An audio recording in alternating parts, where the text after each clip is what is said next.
आज की इस वीडियो में आप रसपान करेंगे ज्येष्ठ मास महात्म्य का दूसरा अध्याय, जिसमें आप ब्राह्मण मोक्ष महात्म्य को सुनेंगे। तो मैं मीनू शर्मा आप सभी का आपके अपने YouTube चैनल की कथा टीवी पर स्वागत करती हूँ। सभी को मेरा राधे राधे। देखिए प्रिय भक्तों, आज का यह दूसरा अध्याय शुरू करने से पहले चलिए आपको बता देते हैं कि कल यानी कि पहले अध्याय में हमने क्या सुना। तो पहले अध्याय में ऋषि स्कंद जी ने सभी ऋषि गणों को जलदान की महिमा सुनाई और अब हम आज का यह दूसरा अध्याय भगवान श्री गणेश का ध्यान करते हुए शुरू करते हैं। तो बोलिए श्री गणेश भगवान की जय। स्कंद जी कहने लगे कि हे ऋषियों, ज्येष्ठ माह में देवताओं की संतुष्टि के निमित्त प्रतिदिन ब्राह्मणों को दही और चावल का दान देना चाहिए। चावल और दही के दान की महिमा कहने में तो भगवान शिव भी असमर्थ है, फिर भी मैं इस लोक के हितार्थ में कुछ कहता हूँ। हे विप्रगणों, अलकापुरी में गौतम नाम का एक ब्राह्मण रहता था। वह धर्मशास्त्र और पुराणों का ज्ञाता परंतु द्रव्यहीन और महादुखी था। उसने अपने कुटुंब के पालन पोषण के लिए समस्त कर्मों को किया। शुभ और अशुभ फलों को जानता हुआ भी वह हर प्रकार के दानों को ले लेता था और फिर उसके बाद चोरों का साथी होकर वह चोरी भी करने लगा। परंतु फिर भी जब उसे कुछ धन प्राप्त नहीं हुआ तो वह अपने समस्त कुटुंब को त्याग कर दूसरे देश को चला गया। वह पाप बुद्धि बलि में दिए गए प्रेत पिंडों से अपनी शुदा को शांत करने लगा और इस प्रकार शमशान में रहकर बलि खाने वालों के साथ सब कर्मों को त्याग कर बलि भोजन करने लगा और शक्तिहीन वृद्धावस्था से जीर्ण तथा शीर्णायु हो गया। भोजन करने पर उच्चिष्ट पात्रों तथा समस्त बलिदानों को लेकर उनके अन्न को वह काकों तथा दूसरे पक्षियों को देकर स्वेच्छा से वह ब्राह्मण स्वयं भी भोजन करता था और इस प्रकार ज्येष्ठ मास में उसने बलिदान किया, किंतु अनजाने में किया। जब इस पुण्य कर्म के पश्चात कुछ दिनों में उसकी मृत्यु हुई तब यमदूतों ने आकर उसको पाश में बांध लिया और जब वे उसको यमलोक ले जाने लगे तब वह रोने लगा। उसके रोने पर यमदूत उसको मुद्गरों से मारने लगे, परंतु इसी बीच में भगवान विष्णु के दूत वहां आ गए। विमान पर सवार उन विष्णु दूतों ने यमदूतों को अलग हटा दिया और दिव्य देहधारी उस ब्राह्मण को विमान पर बैठाकर स्वर्ग लोक में ले आए।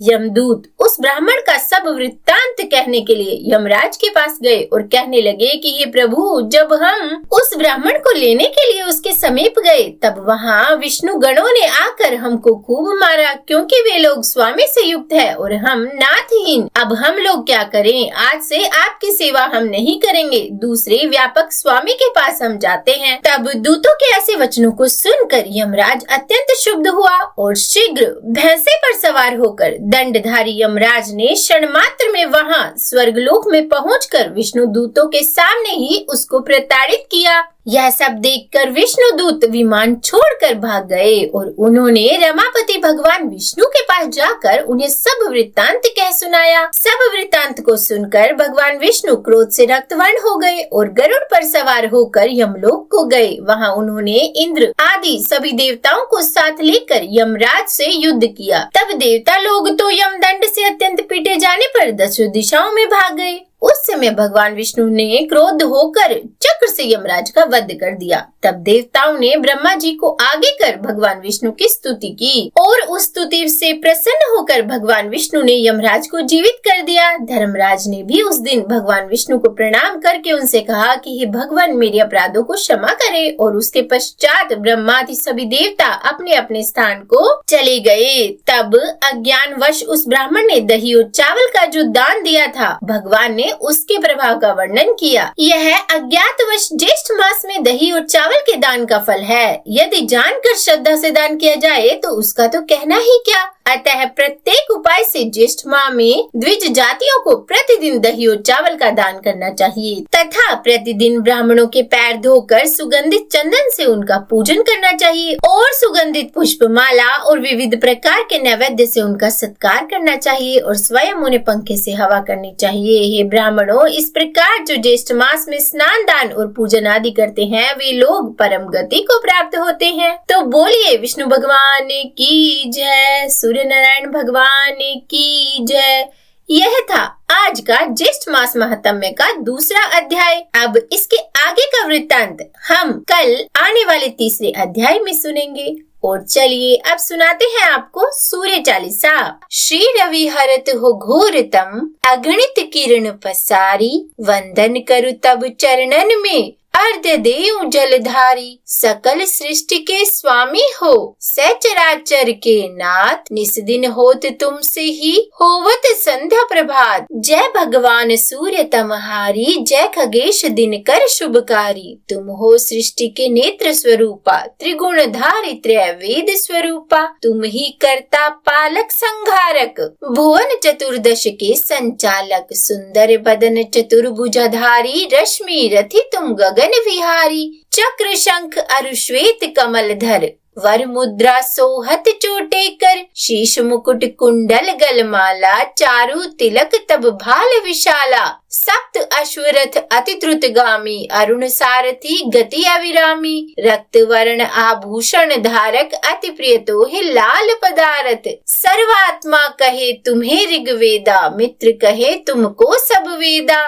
पंचदेव में पूजे जाते, मन वांछित फल साधक पाते, द्वादश नाम जाप उद्धारक, रोग शोक अरु कष्ट निवारक, माँ कुंती तब ध्यान लगायो, दानवीर सुत कर्ण सुपायो, राजा युधिष्ठिर तब जस गायो, अक्षय पात्र वो वन में पायो, शस्त्र त्याग अर्जुन अकुरायो, बन आदित्य हृदय से पायो, विंध्याचल तब मार्ग में आयो, हाहाकार तिमिर से छायो, मुनि अगस्त्य गिरि गर्व मिटायो, निजटक बल से विंध्य नवायो, मुनि अगस्त्य तब महिमा गाई, सुमिर भय विजय रघुराई, तोहे विरोक मधुर फल जाना, मुख में लीन तोहे हनुमाना, तब नंदन शनि देव कहाए, पवन के सुत शनि तीर मिटावे, यज्ञ व्रत स्तुति तुम्हारी कीन्ही, भेंट शुक्ल यजुर्वेद की दीनी, सूर्यमुखी खरितर तब रूपा, कृष्ण सुदर्शन भानु स्वरूपा, नमन तोहे ओमकार स्वरूपा, नमन आत्मा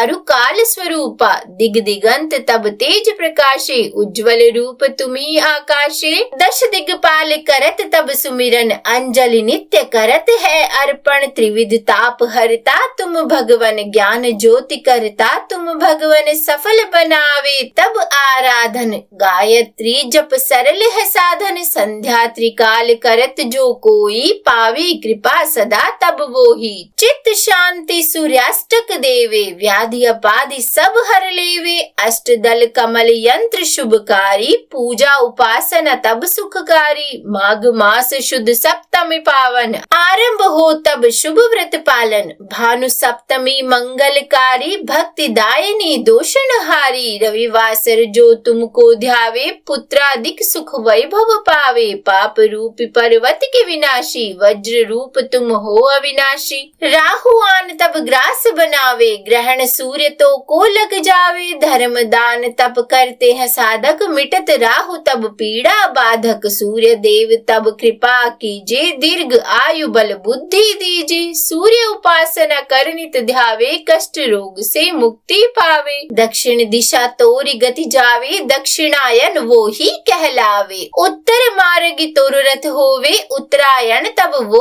कहलाए, मन अरु वचन कर्म हो पावन, संयम करत भलित आराधन, भरत दास चिंतन करत, घर दिन कर तब ध्यान, रखियो कृपा इस भक्त पे तुम्हारी सूर्य भगवान। तो बोलिए सूर्य भगवान की जय। यह था सूर्य चालीसा। उम्मीद करती हूँ आज की ये वीडियो आपको पसंद आई होगी। अगर अच्छी लगी हो तो लाइक एंड शेयर करके चैनल को सब्सक्राइब जरूर कर दीजिएगा। और हाँ, कमेंट बॉक्स में सूर्य देव भगवान की जय जरूर लिख दीजिएगा।